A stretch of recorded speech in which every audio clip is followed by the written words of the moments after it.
اور ابو بکر صدیق نے جو نا وہ ان کی بلی مار دی اور بتا دیا کہ نبی صلی اللہ علیہ وسلم نعوذ باللہ مر چکے ہیں، یہ لفظ بار بار استعمال کیا، اور پھر کہا کہ یہ جو کانا یعبدو ہے یہ فعل مضارع کا صیغہ ہے، اور فعل مضارع میں دو زمانے پائے جاتے ہیں، زمانہ حال اور زمانہ استقبال۔ کانا یعبدو فعل مضارع کا صیغہ ہے۔ مرزا جیلمی کے فالورز اور مرزا جیلمی کے بلائنڈ فالورز، اندھے پیروکار، وہ مرزا کے نام کے ساتھ امام اور پتہ نہیں کیا کچھ لفظ لکھ رہے ہیں۔ مرزا کی علمی حالت یہ ہے کہ اسے یہ پتہ نہیں کہ کانا یعبدو یہ فعل مضارع نہیں ہے، کانا یعبدو ماضی استمراری کا صیغہ ہے۔ یقین جانیں کہ جو بچے ہمارے اسلامی مدارس میں پڑھنے والے، ہمارے پاس جو بچے پڑھنے کے لیے آتے ہیں، 10 سے 20 دن جو بچہ صرف بہائی، میزان الصرف یا نصاب الصرف کتاب پڑھ لیتا ہے، اسے پتہ چل جاتا ہے کہ کانا یعبدو، جب کانا یعبدو کے شروع میں آئے گا تو یہ ماضی استمراری ہوگا، یہ فعل مضارع نہیں ہوگا، یہ ماضی استمراری ہے۔ ماضی استمراری کو فعل مضارع قرار دے رہے ہیں، اور اتنے بلند بانگ دعوے ہیں مرزا جیلمی کے، کہتا جی کہ امام خانہ کعبہ کو قرآن پاک کا تلفظ صحیح نہیں آتا، میں صحیح تلفظ کرتا ہوں، اور مجھے اتنی عربی آتی ہے کہ جس سے میں منو ان قرآن پاک کا ترجمہ کر سکتا ہوں۔ مین و ان کو کہتا ہے کہ میں منو ان قرآن پاک کا ترجمہ کر سکتا ہوں۔ تو اس قدر جہالت کا عالم ہے کہ ماضی استمراری کو فعل مضارع بنا رہا ہے، اور پھر ماتا کا ترجمہ کہتا ہے، ماتا کا معنی ہے مر جانا، اور ابو بکر صدیق نے یہ کہا کہ محمد صلی اللہ علیہ وسلم مر گئے، بار بار اس کو دہرایا، اور اس پر بزید اور مصر ہے کہ نہیں جی ماتا کا معنی ہے مر جانا، اور پھر کہتا ان کی بلی مار دی حضرت ابو بکر صدیق نے۔ اب یہ دیکھیں اسی روایت کے جتنے طرق، اس حدیث کے جتنے طرق کتب احادیث پہ موجود ہیں، ان کو آپ جمع کر لیں تو پورا جو پس منظر ہے وہ دیکھیں کہ ابو بکر صدیق نے یہ خطاب کن سے کیا ہے، اور خطاب کرنے کی یہ وجہ کیوں پیش آئی۔ سیدنا ابو بکر صدیق رضی اللہ تعالیٰ عنہ نے نبی کریم علیہ السلام کے وصال اقدس پر یہ خطاب اس وقت کیا جب بعض صحابہ اکرام رضی اللہ تعالیٰ عنہم نبی پاک صلی اللہ علیہ وآلہ وسلم کے وصال اقدس کے غم کی شدت میں اس قدر، یعنی شدت غم سے اس قدر وہ ان کے دل دماغ پہ اوپر اثر ہوا تھا کہ ان میں سے حضرت عمر فاروق رضی اللہ تعالیٰ عنہ نے قسم کھا کے کہا، صحیح بخاری میں 3667 نمبر حدیث ہے، 3667، کہا واللہ ما مات رسول اللہ صلی اللہ علیہ وسلم، اللہ کی قسم رسول اللہ صلی اللہ علیہ وسلم کا وصال نہیں ہوا، اور یہ کہا کہ ما مات رسول اللہ صلی اللہ علیہ وسلم ولا یموت، نہ تو رسول اللہ صلی اللہ علیہ وسلم کا وصال ہوا ہے اور نہ اس وقت تک ہو سکتا ہے جب تک نبی علیہ الصلوۃ والسلام منافقین کے ہاتھ پاؤں نہ کاٹ ڈالیں۔ یہ حضرت عمر رضی اللہ تعالیٰ عنہ نے اس موقع پر انکار کیا، اور دیگر کچھ اور صحابہ جنہوں نے اس بات کا انکار کیا اور کہا کہ نبی علیہ الصلوۃ والسلام کا وصال نہیں ہوا۔ تو حضرت ابو بکر صدیق رضی اللہ تعالیٰ عنہ نے حضرت عمر کو بلایا، لیکن حضرت عمر رضی اللہ تعالیٰ عنہ پر اس قدر غم کا عالم طاری تھا، اس قدر وہ مغموم تھے کہ انہوں نے بات نہیں سنی۔ حضرت صدیق اکبر نے پھر بلایا، حضرت عمر نے پھر بات نہیں سنی۔ تو اس موقع پر سیدنا ابو بکر صدیق رضی اللہ تعالیٰ عنہ نے فرمایا ایھا الحالف علی رسلک، اے قسم اٹھانے والے ٹھہر جا ذرا۔ فلما تکلم ابو بکر، جب حضرت ابو بکر صدیق رضی اللہ تعالیٰ عنہ نے تکلم کیا، بات کی، گفتگو کی، اور آپ نے کلمہ شہادت پڑھا، صحابہ اکرام کو اپنے نزدیک جمع کیا۔ یہ صحیح بخاری میں 1242، 3670، 3669، 3668، اور ابن ماجہ میں 1627، اور دیگر کتب حدیث میں یہ کئی اس کے طرق جو ہے نا وہ مسانید اور سنن میں موجود ہیں کہ اس موقع پر تمام صحابہ اکرام جمع ہوئے تو ابو بکر صدیق رضی اللہ تعالیٰ عنہ نے خطبہ دیا اور کہا من کان یعبد محمدا فإن محمدا قد مات، کہ جو محمد صلی اللہ علیہ وسلم کی عبادت کرتا تھا، کانا یعبدو، جو کرتا تھا، تو محمد صلی اللہ علیہ وآلہ وسلم کا وصال ہو گیا، حضور کی وفات ہو گئی۔ اب یہ جملہ حضرت صدیق اکبر رضی اللہ تعالیٰ عنہ نے ارشاد فرمایا خطبے میں اس موقع پر صحابہ اکرام رضی اللہ تعالیٰ عنہ کی ڈھارس بندھوانے کے لیے اور انہیں بتانے کے لیے کہ ہم نے نبی کریم علیہ الصلوۃ والسلام کی زندگی، ظاہری دنیاوی زندگی میں ہی اللہ کی عبادت نہیں کرنی، بلکہ ہم تو پہلے بھی اللہ کی عبادت کرتے تھے اور اب بھی اللہ کی عبادت کرتے رہیں گے۔ نبی کریم علیہ الصلوۃ والسلام کی ظاہری حیات طیبہ تک مسلمانوں نے اللہ کی عبادت نہیں کرنی، بلکہ نبی کریم علیہ الصلوۃ والسلام نے جو اللہ نے ان پر احکامات نازل کیے تھے حضور نے اپنی امت تک پہنچا دیے، اور وعدہ الہیہ نبی علیہ الصلوۃ والسلام پر آ چکا۔ اب حضور علیہ الصلوۃ والسلام کا وصال ہو چکا ہے، لہذا تم جو ہے وہ حوصلہ رکھو، صبر کرو۔ اور اس موقع پر صدیق اکبر رضی اللہ تعالیٰ عنہ نے یہ خطبہ ارشاد فرمایا۔ مرزا کہتا ہے ان کی بلی مار دی۔ اب یہ کہ پورا جو پس منظر ہے اس کو دیکھیں, صحابہ کرام کو جواب دے رہے ہیں صدیق اکبر. نعوذ باللہ تعالیٰ, اس کا مطلب تو یہ بنا کہ حضرت صدیق اکبر نے نعوذ باللہ باقی صحابہ کی بلی مار دی, کیونکہ انکار تو صحابہ کر رہے تھے. واللہ ما مات رسول اللہ صلی اللہ علیہ وسلم کا جملہ صحیح بخاری میں 3667 نمبر حدیث میں تو حضرت عمر نے کہا ہے کہ اللہ کی قسم رسول اللہ صلی اللہ علیہ وسلم کا وصال نہیں ہوا. تو اس موقع پر صدیق اکبر رضی اللہ تعالیٰ عنہ نے یہ جملہ ارشاد فرمایا. اب یہاں یہ سمجھے کہ مرزا اس بات پر مصر ہے, کہتا کہ نہیں, انہوں نے کہا ہے مر گئے, انہوں نے مر گئے کہا, انہوں نے وفات نہیں کہا, انہوں نے وصال نہیں کہا. تو اس کا جواب یہ سمجھیں کہ کسی کی وفات کو, وصال کو تعبیر کرنے کے لیے قرآن پاک میں, احادیث طیبات میں اور عربی لغت میں جو کلمات استعمال ہوتے ہیں ان میں سے ماتا یموتو, ہلاکا یہلکو, توفا یتوفا اور قضا, یہ کسی کی وفات کو, وصال کو تعبیر کرنے کے لیے کلمات استعمال ہوتے ہیں. اب دیکھیں جہاں آتا ہے ہلاکا یہلکو, تو ہلاکا یہلکو کا ایک معنی وفات پانا اور انتقال کر جانا بھی ہے, اور ہلاکا یہلکو کا ایک معنی تباہ ہو جانا, برباد ہو جانا بھی ہے. لیکن ہم نے دیکھنا کہ اس لفظ کا استعمال کہاں ہوا ہے, تو اس لفظ کے اس موقع, محل اور مقتضی حال کے مطابق ہم نے ترجمہ کرنا ہوتا ہے.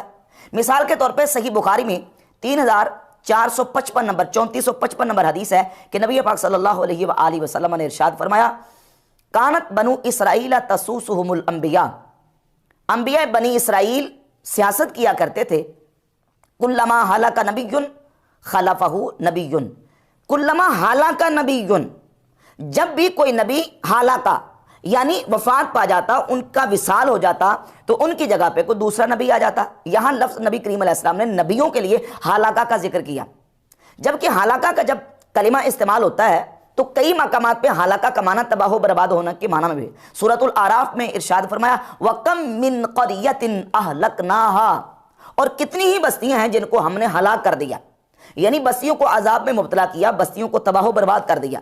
اور کلمہ ہلاک کئی مقامات پر جب استعمال ہوا تو وہ مقرون بالعذاب استعمال ہوا, یعنی اس میں عذاب کا تذکرہ مقصود ہے. تو کہا وَكَمْ مِنْ قَرْيَةٍ أَهْلَكْنَاهَا, اور کتنی ہی بستیاں جن کو ہم نے ہلاک کر دیا. سورۃ الاعراف ہے.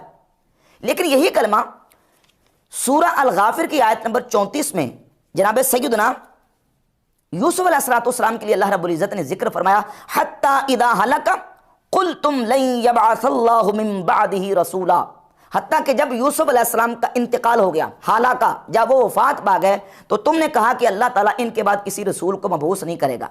اب دیکھیں کہ دیکھنا ہم نے یہ ہے کہ کس موقع پر استعمال ہوا. جب یوسف علیہ السلام کے لیے استعمال ہوا, نبی کریم علیہ السلام نے نبیوں کے لیے ہلاک کا یا ہلاکا کا کلمہ استعمال کیا, تو وہاں معنی کریں گے وفات دینا, فوت ہونا, اور کئی مقامات پہ تباہ و برباد ہونے کے معنی میں بھی استعمال ہوا. اب اسی طریقے سے اب آ جائیں ماتا یموتو کا کلمہ. قرآن مجید میں, احادیث طیبات میں اور لغت عرب میں ماتا کا کلمہ کسی کی وفات کو تعبیر کرنے کے لیے استعمال ہوتا ہے, اور وہ کن کن معنی کے لیے استعمال ہوتا ہے. قرآن پاک کی آیات, احادیث طیبات, اور یہ عربی کی ایک مشہور لغت ہے لسان العرب. لسان العرب میں ماتا یموتو کا آپ لفظ نکال لیں تو وہاں موت کا معنی بیان کیا گیا, بل موت السکون وکل ما سکنا فقد ماتا, موت سکون کو کہتے ہیں, اور ہر چیز جو سکون میں آ جائے اس پر ماتا کا کلمہ استعمال ہوتا ہے. صحیح بخاری میں 6312 نمبر حدیث ہے کہ نبی پاک صلی اللہ علیہ وآلہ وسلم نے جو سو کے اٹھنے کی دعا تعلیم فرمائی, اس میں ہے کہ الحمدللہ الذی احیانا بعد ما اماتنا والیہ النشور. اس ذات کے لیے خوبیاں ہیں جس نے ہمیں سونے کے بعد دوبارہ اٹھایا. بعد ما اماتنا, یہاں اماتنا کا جو کلمہ ہے, موت کا جو لفظ استعمال ہوا, یہ سونے کے لیے استعمال ہوا. اور اسی طرح ابن منظور افریقی لکھتے ہیں کہ ماتا کا کلمہ کہاں کہاں استعمال ہوتا ہے. یہ بھی کہا جاتا ہے ماتت النار موتن, ماتت النار موتن, جب آگ جل کے بجھ جائے اس پر بھی ماتا کا اطلاق ہوتا ہے. کہتے ہیں مات الحر والبرد, ٹھنڈک سردی جاتی رہے تو اس پر بھی ماتا کا اطلاق ہوتا ہے. ماتت الریح, ہوا تھم جائے چلتی ہوئی تو اس کو بھی کہتے ہیں ماتت الریح, یعنی ہوا تھم گئی. اب یہاں جو ہے وہ ماتا کا کلمہ وہ تھم جانے کے معنی میں استعمال ہوا. پھر وہ لکھتے ہیں کہ والموت یقع علی انواع بحسب انواع الحیات، کہتے ہیں جس طرح زندگی کی مختلف انواع ہیں اسی طرح موت کی مختلف انواع اور قسمیں ہیں. زندگی کی بھی قسمیں ہیں، موت کی بھی قسمیں ہیں. وہ کیسے کہ فمنها ما هو بإزاء القوة النامية الموجودة في الحيوان والنباتات، حیوانات اور نباتات کے اندر جو قوت نامیہ ہوتی ہے اس کو ان کی حیات کہا جاتا ہے، اور جب وہ قوت نامیہ نکل جائے تو اس کو اس کی موت سے تعبیر کیا جاتا ہے. جس طرح قرآن مجید میں اللہ رب العزت فرماتا ہے یحیی الارض بعد موتها. اسی طرح لکھتے ہیں منہا زوال القوت الحسیہ، اور کبھی کبھی قوت حسیہ جو ہے اس کے زوال کو موت سے تعبیر کیا جاتا ہے. جس طرح سورہ مریم میں ہے یا لیتنی مت قبل ھذا. اب یہاں متو کا کلمہ جو ہے وہ قوت حسیہ کے زوال کے معنی میں استعمال ہوا.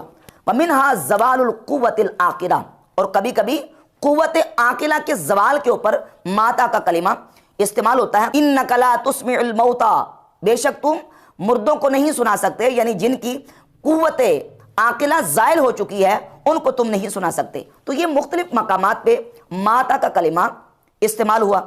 اب حضرت ابوبکر صدیق رضی اللہ تعالیٰ عنہ نے جملہ بولا تھا وَإِنَّ مُحَمَّدًا قَدْ مَاتَ. مرزا کہتا انہوں نے لفظ بولا تھا کہ مر گئے، حالانکہ انہوں نے مر گئے لفظ نہیں بولا، انہوں نے بولا تھا ماتا. جیسے حالانکہ کا حوالہ میں نے دیا 3455 نمبر صحیح بخاری سے حدیث کے نبی کریم علیہ السلام نے نبیوں کے لیے حالانکہ کا استعمال کیا. سورہ غافر کی آیت نمبر 34 میں اللہ تعالیٰ نے یوسف علیہ السلام کے لیے حالانکہ کا لفظ استعمال کیا، ذکر فرمایا. تو وہاں معنی کیا ہے؟ فوت ہو جانا، وصال فرما جانا، انتقال فرما جانا. تو یہاں ماتا کا معنی ہم یہ کریں گے، چونکہ ماتا کو ہم نے اردو میں لے کے آنا ہے. ایک محاورہ عرب ہے اور ایک محاورہ عجم ہے. ہمارے اردو کا محاورہ ہے، ہم نے اپنے اردو محاورے کے مطابق ماتا کے لفظ کو اردو میں ڈالنا ہے. جب ہم اردو میں لے کے آئیں گے تو کسی کی ڈیتھ کو، کسی کی وفات کو تعبیر کرنے کے لیے جو لفظ استعمال ہوتے ہیں وہ استعمال ہوتے ہیں وفات پا جانا، وصال کر جانا، انتقال کر جانا. اور ہمارے عرف میں یہی معروف ہے. کوئی بندہ فوت ہو جاتا ہے ہمارے گلی محلے میں تو اعلان یہی ہوتا ہے کہ فلاں بن فلاں اللہ رب العزت کی رضا سے انتقال کر گئے، وصال کر گئے، وفات پا گئے. یہ نہیں کہتے فلاں بن فلاں بندہ مر گیا ہے لہذا جنازہ پڑھنے کے لیے جمع ہو جاؤ. کیا لفظ بولتے ہیں؟ وفات پا گئے، انتقال کر گئے، وصال کر گئے. تو اب ہم ماتا کا جو کلمہ ہے اس کا ترجمہ کریں گے کہ نبی کریم علیہ الصلوۃ والسلام وصال فرما گئے. جو وعدہ الہیہ رب العزت کا تھا نبی علیہ الصلوۃ والسلام کے لیے تو نبی پاک صلی اللہ علیہ وسلم کی ذات اقدس پر وہ وعدہ آ چکا. یہ صدیق اکبر رضی اللہ تعالیٰ عنہ کا خطبہ تھا. اور آپ اردو کے تراجم صحیح بخاری مسلم کو اٹھا کر دیکھ لیں، وہابیوں کی ایپ ہے اسلام 360 اس میں اس کا ترجمہ اسی حدیث کا نکال کے دیکھ لیں. انہوں نے بھی یہی ترجمہ کیا کہ وفات پا گئے. لیکن مرزا اس بات پر بضد اور مصر ہے صرف اپنا گستاخانہ لہجہ اور اپنے گستاخانہ انداز بیان کو ڈیفینڈ کرنے کے لیے کہ نہیں ابو بکر صدیق نے جو نا وہ یہ کہا کہ نبی علیہ السلام مر گئے. نعوذ باللہ.